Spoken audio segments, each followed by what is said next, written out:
Un virus, ça vous chatouille, ça vous gratouille, c'est-à-dire... Encore pire que la cage, le virus hexagonal, la fièvre coloniale, sexiste et libérale, allergique aux musulmanes, aux SDF et aux tziganes. Eh ouais camarade, je suis français mais je me soigne. Encore pire que la cage, le virus hexagonal, la fièvre coloniale, sexiste et libérale. Sur, je ne sais plus qui posait la question, est-ce que c'est nouveau la division entre bons et mauvais musulmans?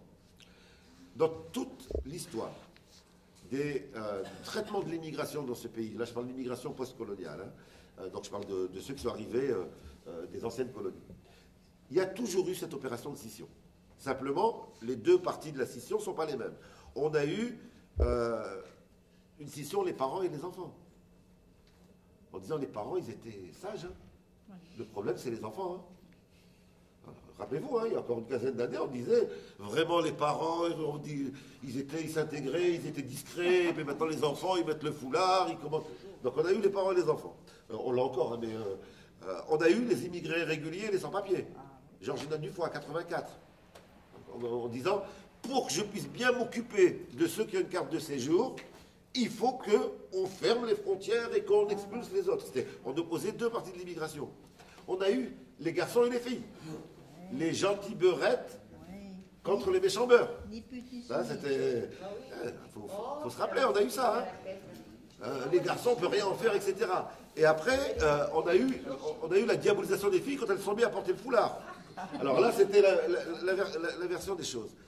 Les Black Panthers utilisaient un terme, et dans le mouvement des droits civiques en général, radical aux États-Unis, ils parlent de token. Ça veut dire le jeton. Et ils disaient que tout... Le tokenisme, puisque après ça s'est transformé en analyse, c'est lorsqu'un système de domination, va s'ouvrir un tout petit peu pour mieux se reproduire. C'est-à-dire que pour maintenir le patriarcat, je vais faire monter quelques femmes et je vais dire regardez, vous pourrez nous accuser.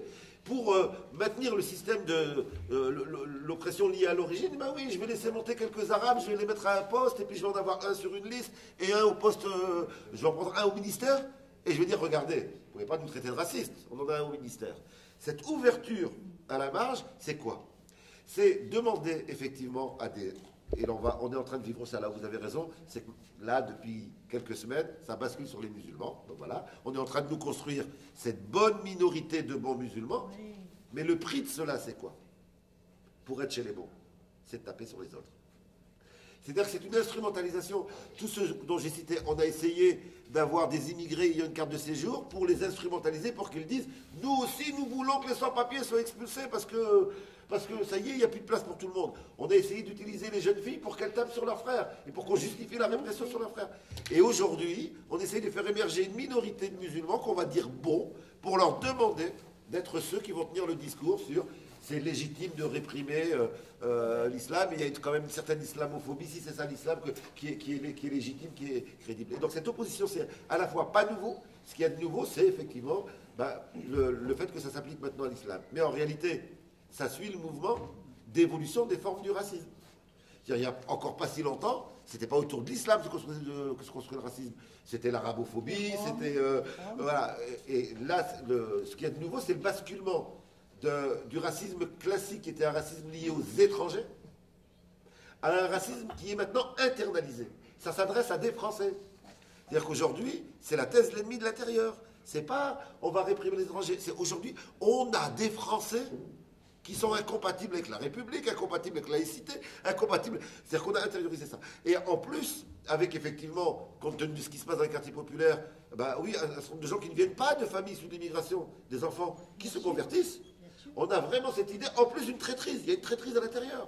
J'entendais une journaliste, je ne sais plus sur quelle chaîne, disant, quand même, le drame maintenant, c'est qu'il va falloir se méfier de ses voisins. Notre voisin peut être un djihadiste. Ouais, vous imaginez, on essaye de mettre dans les quartiers populaires l'idée que je vais surveiller, comment... ah oui, mais lui, il ramène des tapis, lui, il s'habille comme ça. Et je vous rappelle qu'il y a eu une perquisition quand même chez une famille, uniquement parce qu'ils avaient vu, le voisin a appelé la police, parce qu'il a vu trop de femmes voilées rentrer dans cette maison. Et ça, c'est effectivement une évolution du racisme qui s'est internalisée. Avant, on avait le racisme qui concernait des gens qui arrivaient, y compris pour les générations précédentes, italiens, portugais, espagnols, pour les immigrations précédentes, globalement, ça s'arrêtait à la première génération. Les enfants étaient regardés comme des Français.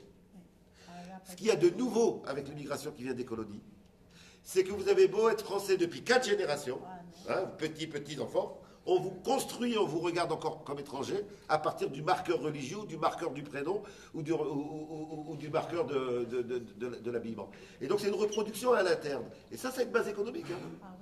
Parce que la base économique, c'est la reproduction à l'interne d'une partie de la classe ouvrière qui est obligée de prendre n'importe quoi parce qu'elle se sait discriminée.